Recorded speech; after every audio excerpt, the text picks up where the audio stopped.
ভারত পাকিস্তানের চরম সংঘাতে ৩ মাস পেরিয়ে যাবার পর আবারও নতুন করে সংঘাতে জড়াতে যাচ্ছে চিরবৈরী এই দুই দেশ।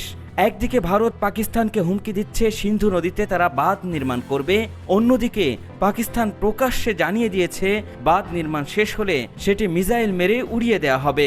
ঠিক এমন বাকযুদ্ধের মধ্যেই আবারও পাকিস্তান সীমান্তবর্তী এলাকায় ভয়াবহ গোলাগুলির ঘটনা ঘটেছে, আর এই গোলাগুলিতে ভারতীয় এক সেনা নিহত হয়েছে।